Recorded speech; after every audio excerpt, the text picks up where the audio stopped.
Dear brothers and sisters in the Lord, ప్రభునందు ప్రియమైన సహోదరి సహోదరులారా, today's verse for our meditation is taken from the book of Acts chapter 18 verse 10. ఈ రోజు మన ధ్యానం కొరకు అపోస్తల కార్యములు 18వ అధ్యాయము 10వ వచనం నుండి తీసుకొనబడింది. I am with thee, and no man shall set on thee to hurt thee. నేను నీకు తోడై ఉన్నాను, నీకు హాని చేయుటకు నీ మీదికి ఎవడును రాడు. We understand from the book of Acts that Paul undertook 3 major missionary journeys. అపోస్తల కార్యం నుండి మనం గ్రహించేది అపోస్తలైన పౌలు 3 ప్రధానమైనటువంటి సువార్త దండయాత్రలు చేసినాడు. The first missionary journey, మొదటి సువార్త ప్రయాణంలో it is from chapter 13:4 13వ అధ్యాయం 4వ వచనం నుండి up to 15:35. 15వ అధ్యాయం 35వ వచనం వరకు. And the second one is రెండవ సువార్త యాత్ర from 15:36 to 18:22. 15వ అధ్యాయం 36 నుండి 18వ అధ్యాయం 32వ వచనం వరకు. And the third missionary journey, మూడవ సువార్త యాత్ర it is from 18:23 18వ అధ్యాయం 23వ వచనం నుండి and to 21:17. 21:17 వరకు.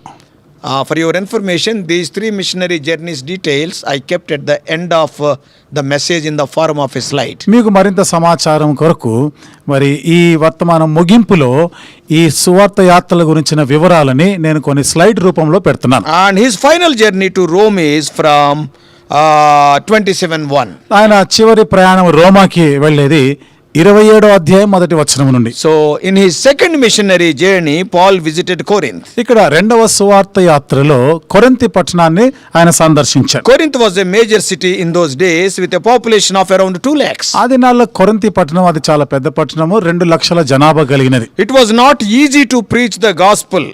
ఆ ప్రాంతంలో సువార్త ప్రకటించడం అనేది అంత సులువైన It పని was కాదు. not an easy thing to start a church in Corinth. కొరింథీలో సంఘం స్థాపించడం అనేది కూడా సులువైన పని కాదు. Yet అయినా Paul went alone. పౌలు ఒంటరిగా అక్కడికి పోయినాడు. It was a center of trade and travel. అది అక్కడ వారి వ్యాపారానికి ప్రయాణాలకి అది కేంద్రమైనటువంటి. We all know that Paul was a tough individual and a strong-willed man. మనందరికీ తెలుసు కదా, పౌలు కొంచెం ఎంతో దృఢమైనటువంటి వాడు, దృఢమైన సంకల్పం కలిగిన వాడు. Yes, especially when it came to the preaching of the gospel, he is a very tough man. విశేషంగా సువార్త ప్రకటించే మాటకు వస్తే ఆయన చాలా దృఢ సంకల్పం గలవాడు. A popular American proverb says, చూడండి, ఒక ప్రఖ్యాతి అయినటువంటి అమెరికా సామెత చెప్పే మాట. and what it is? అదేమిటి? When the going gets tough, the tough get going. ఎప్పుడైతే పరిస్థితులు జటిలమైనవి ఉంటాయో దృఢ సంకల్పం గలవాడు దాని గుండా వెళ్ళగలడు. పరిస్థితులు కఠినంగా ఉన్నప్పుడు గట్టివాడే ముందుకు పోగలడు. పరిస్థితులు మరి కఠినంగా ఉన్నప్పుడు గట్టిగా ఉన్నవాడు మాత్రమే ముందుకు సాగిపోగలడు. It is a proven fact that wherever God opens the doors, the enemy always tries to close them. ఇది రుజువుపరచబడిన సత్యమే. ఎక్కడ దేవుడు అయితే ద్వారం తెరిచి ఉంచుతాడో అందులో ప్రవేశించడానికి సాతానుడు ఎప్పుడూ ఆటంకపరుస్తాడు. The enemy discourages the genuine workers by creating opposition. శత్రువు వ్యతిరేకతని వాడు కల్పిస్తూ ఆ పని చేయకుండా ఆపుతా ఉంటాడు. He will discourage the true workers. నిజమైనటువంటి పని వారిని నిరుత్సాహపరుస్తుంటాడు. He will raise up some enemies. కొన్ని శత్రువులను ఆయన లేపుతుంటాడు. Not only that, అంతేకాదు, the enemy magnifies the fruitlessness of the worker. What fruit is there? Why you are laboring? శత్రువు ఫలహీనమైన స్థితిని, ఏ ఫలాలని, నిష్ఫలమైన జీవితాన్ని చూపిస్తాడు. నువ్వు ఇంత ప్రయాసపడ్డావు, కష్టపడ్డావు, ఏం ఫలితం?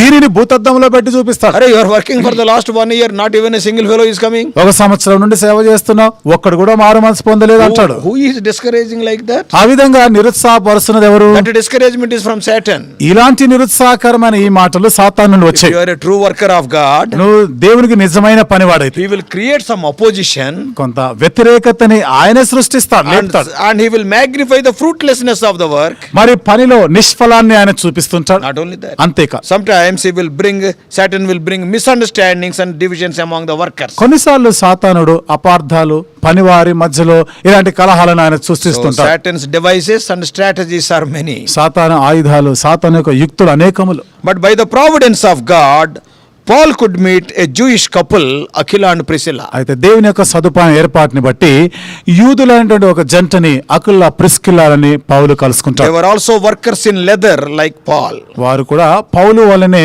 ఆ డేరాలు, చర్మకారులు, ఆ వృత్తిలో ఉన్నవారు. They were a dedicated people who served Paul faithfully. వారు పౌలుని ఎంతో నమ్మకంగా పౌలుకి పరిచర్య చేసిన వారు, ప్రతిష్ఠించుకొని పనిచేస్తారు. Even they risked their lives for him.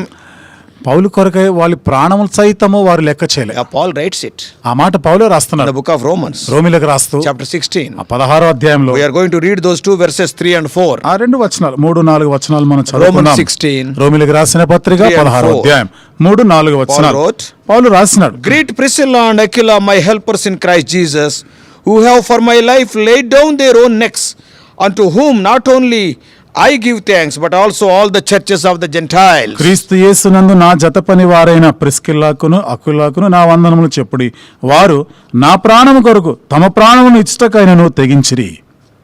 It is always a great blessing to have such companions in God's work. దేవుని యొక్క పనిలో ఇలాంటి సహచర్యులు మనకు ఉండడం ఎల్లప్పుడూ కూడా గొప్ప ఆశీర్వాదం. అది Yes, just now we saw, ఇప్పుడే మనం చూసినట్లుగా wherever God is blessing our ministry and adding souls, దేవుడు ఎక్కడెక్కడ మన పరిచర్యని ఆశీర్వదిస్తూ ఆత్మలను చేరుస్తున్నాడో you can expect increased and intense opposition. ఎంతో తీవ్రమైనటువంటి వ్యతిరేకతని అది వస్తదని మనం ఊహించాలి. When opportunities increases, opposition also increases proportionally. అవకాశాలు ఎప్పుడైతే ఎక్కువ అవుతూ ఉంటాయో అదే సమయం దానికి సమాంతరంగానే ఎదిరింపులు వ్యతిరేకమైన పరిస్థితులు కూడా పెరుగుతుంటాయి. The enemy becomes furious when we invade his territory. ఎప్పుడైతే మనం శత్రువు యొక్క సామ్రాజ్యం కోటపైన దాడి చేస్తామో వాడు మరింత ఉగ్రుడైపోతాడు. Such opposition is usually a proof that God is at work. ఈ విధమైనటువంటి వ్యతిరేకత అనేది దేవుడు పని చేస్తున్నాడు అనే దానికి రుజువు అది. Therefore never get discouraged. కాబట్టి ఎన్నడూ కూడా కునిగిపోవద్దు, నువ్వు నిస్పృహలో ఉండదు. Such opposition ought to encourage us and must make us stronger in our faith. ఇలాంటి వ్యతిరేకతలు మన విశ్వాసంలో మరింత మనం బలపడేదానికి అది ప్రోత్సహించేదిగా ఉండాలి. Man of God Dr. Warren Wiersbe says, దైవజనుడు డాక్టర్ వారన్ వియర్స్బీ గారు చెప్పిన మాట, faith simply means obeying God's will in spite of feelings, circumstances and consequences. విశ్వాసం అనేది ఎలాంటి పరిస్థితులు ఉన్నా కానీ ఎలాంటి వ్యతిరేకమైన పరిస్థితుల్లో ఉన్నా కానీ దేవుని నమ్మడమే విశ్వాసం. God obeying God's will. దేవుని యొక్క చిత్తానికి లోబడుటయే విశ్వాసం. We are called to walk and work by faith, not by sight. మనం విశ్వాసం ద్వారా పని చేయడానికి నడుచుకోవడానికి పిలువబడ్డామే కానీ వెలిచూపు వలన కాదు. The service of the Lord is not easy, let it be in any place. దేవుని సేవ అది ఏ ప్రాంతంలోనైనా కావచ్చు, అది సులువైన పని కాదు. If you are having an easy time in serving the Lord, ఒకవేళ నువ్వు దేవుని సేవ చేస్తూ దేవుని సేవలో ఇది చాలా సులువుగా ఉంది అని అనుకుంటే you better carefully examine your life and check whether you are compromising in any aspect. నీ జీవితాలని జాగ్రత్తగా పరీక్షించుకోవాల్సిన అవసరం ఉంది. బహుశా ఎక్కడైనా ఏ విషయంలోనైనా రాజీ పడిపోయి ఉంటావేమో. One day one pastor was going through so many difficulties oh for the ministry. దినాన ఒక పాస్టర్ గారు సేవకుడు సేవ పరిచర్యను బట్టి కొంచెం కష్టమైన పరిస్థితులు గుండా వెళ్తున్నాడు.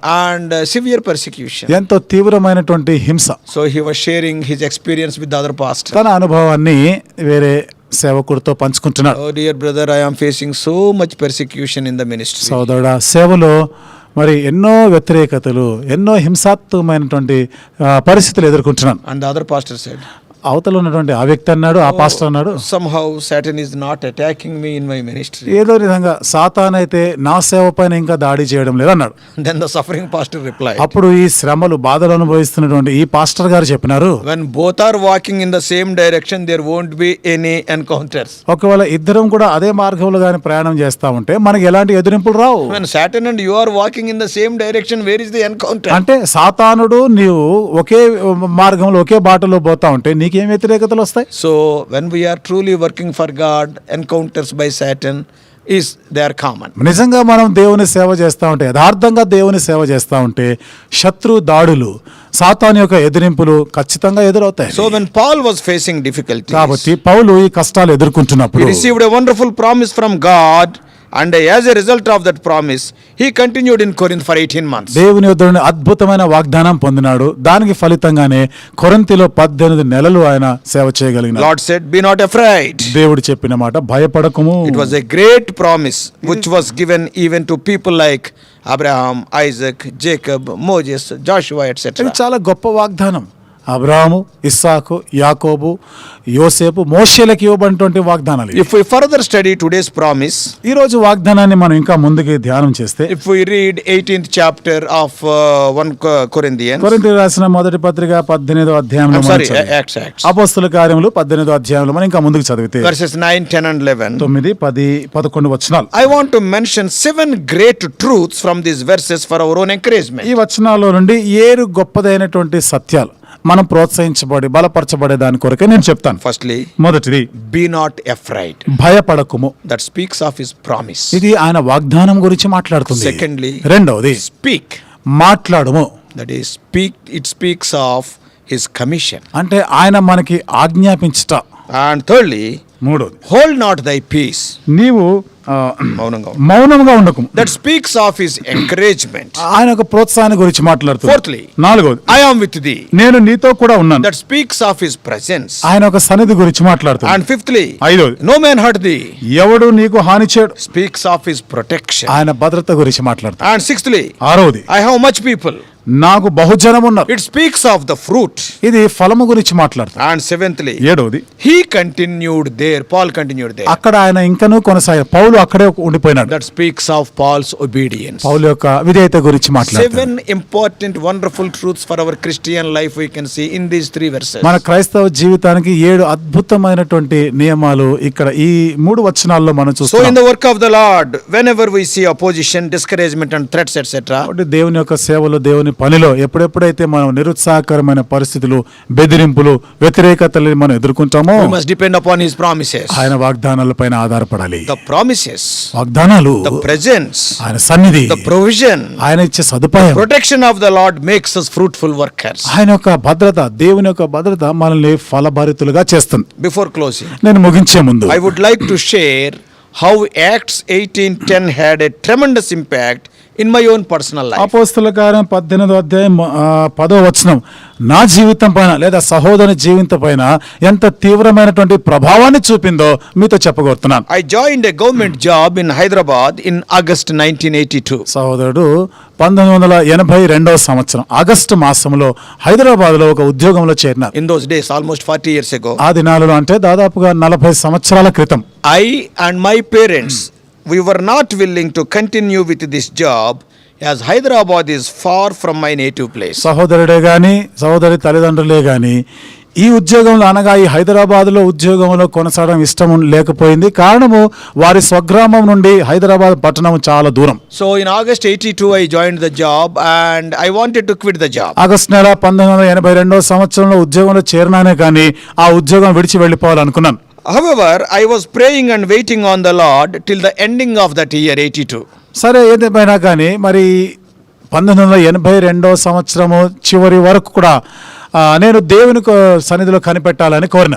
Because for God's direction about my life. నా జీవితం గురించి దేవుని నడిపింపు కొరకై నేను కనిపెట్టాలనుకున్నా. I asked the Lord to speak to me through the yearly individual promise. సంవత్సరంలో ఆరంభంలో వ్యక్తిగత వాగ్దానాలు దేవుడు ఇస్తాడు కదా, దాని ద్వారా దేవుడు నాతో మాట్లాడాలని కోరినాను. Whether I should continue in that job or quit. ఈ ఉద్యోగంలో నేను కొనసాగాలా లేక దాన్ని విరమించుకొని వెళ్ళిపోవాలా? Why I prayed so much? ఎందుకు అంతగా ప్రార్థన చేసినా? I was in the early days of my Christian life. అప్పుడు నేను క్రైస్తవ జీవితంలోని ఆరంభ దినాల్లో ఉన్నాను. I was born again in November 81.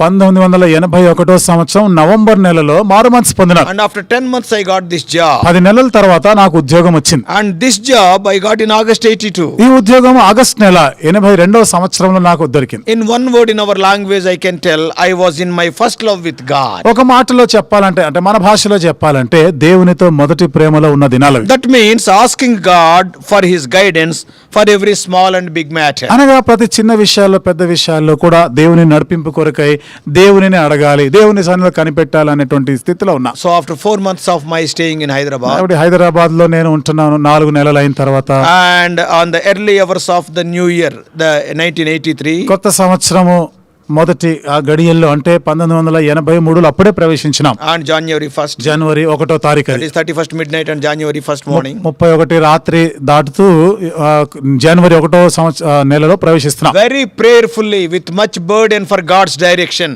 Like other people, I too took the promise. ప్రార్థన పూర్వకంగా దేవుని యొక్క నడిపింపు కొరకై అందరూ తీసుకుంటున్నట్లు నేను ఒక వాగ్దానం తీసుకున్నాను. I believe for the last so many years, every year we will take the promise. That year I have taken with the highest burden. ప్రతి సంవత్సరం కూడా మామూలుగా వాగ్దానాలు తీసుకుంటాం కానీ ప్రత్యేకంగా ఆ సంవత్సరం ఎంతో భారభరితమైన హృదయంతో ఆ వాగ్దానం తీసుకున్నాను. And to my surprise, నా ఆశ్చర్యానికి today's promise was my individual promise. నేటి దిన ఈ వాగ్దాన వచనము ఆ రోజు నాకు దేవుడు వ్యక్తిగత వాగ్దానంగా ఇచ్చినాడు. What it is? అదేమిటిది? Speak, I am with thee, I have much people in this city. మాట్లాడము, మౌనంగా ఉండకుము, ఈ పట్టణంలో నాకు బహుజనం ఉంది. And very clearly the Lord said, in this city. దేవుడు నాతో స్పష్టంగా మాట్లాడిన మాట ఈ పట్టణములో అన్నాడు. That promise made me to stay in Hyderabad and for the last almost 40 years. ఆ వాగ్దానమే గడిచిన 40 సంవత్సరాలుగా హైదరాబాద్ లో ఉండేటట్టు చేసింది. And God is proving that promise. దేవుడు ఆ వాగ్దానాన్ని రుజువుపరుస్తూనే ఉన్నాడు. So dear brothers and sisters, కాబట్టి ప్రియమైన సహోదరి when you సహోదరులు, testify about Jesus or get involved in any ministry, యేసుప్రభు వారి గురించి సాక్ష్యం ఇస్తూ ఏదైనా సేవ పరిచర్యలో గాని నీవు ఉంటే surely challenges and opposition will be there. నిశ్చయముగా సవాళ్ళు ఎదుర్కొంటావు, వ్యతిరేకమైన పరిస్థితులు ఎదుర్కొంటావు. But be encouraged by his promises, presence and protection. అయితే ఆయన వాగ్దానాలు, ఆయన సన్నిధి, ఆయన భద్రత వలన నువ్వు ప్రోత్సహించబడి ఉండాలి. Go forward. ముందుకు సాగిపో. We are called to continue but not to quit. మనము కొనసాగిపోవడానికే పిలువబడ్డామే కానీ, ముందుకు సాగిపోవడానికి పిలువబడ్డాం కానీ విరమించుకోవడానికి కాదు. May God help us. దేవుడు మనకు సహాయం చేయను గాక. Shall we pray? ప్రార్థన చేసుకుందాం.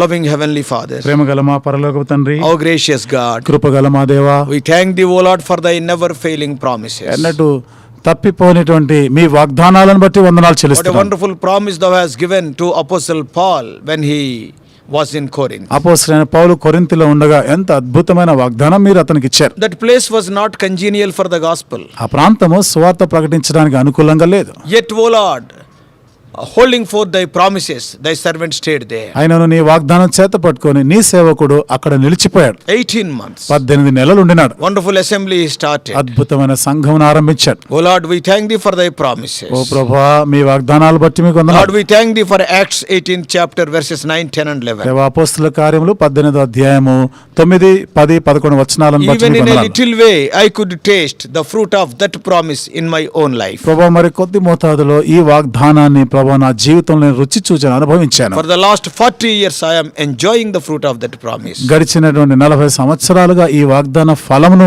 నేను అనుభవిస్తూ Thou hast ఆనందిస్తూనే promised ఉన్నాను. me, speak, fear not, and there are much people for me in this city. భయపడగా మాట్లాడము, ఈ పట్టణంలో నాకు బహుజనం ఉన్నది అనే వాగ్దానం నాకు ఇచ్చారు. No doubt many people they have scandalized my name. నిస్సందేహంగా ప్రభా నా పేరు చెడగొట్టాలని ఎంతో మంది ప్రయత్నించారు. Much opposition was there. ఎంతో వ్యతిరేకత ఉండినది. Not only from outside, even from myself only. ప్రభా వెలుపల నుండి మాత్రం కాకుండా నా స్వయంలో నుండి కూడా ఉండినది. Oh Lord, even today some people have dedicated their lives to spoil my ministry. ఈ రోజు కూడా కొందరు ప్రభా నా సేవ పరిచర్య పాడు చేయడానికి వారు కంకణం కట్టుకున్నారు, వారు ప్రతిష్ఠించుకున్నారు వారి జీవితాలను. But my focus is not on those people, because thy promise says, fear not, looking unto thee as I am running the race which is before me, in the future also guide me. అయితే ప్రభా నా చూపు, నా దృష్టి వాటి మీద వారి మీద లేదు, కానీ అయినా మరి భయపడక అనేటువంటి ఈ మాటని ప్రభా నేను వాగ్దానంగా చేపడుతూ యేసు వైపు చూచే ముందుకు సాగిపోవడానికి భవిష్యత్తులో కూడా ప్రభా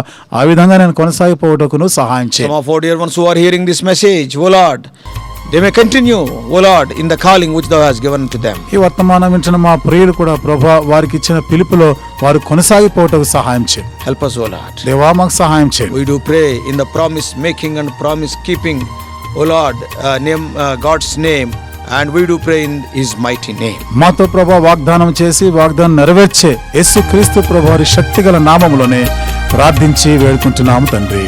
Amen.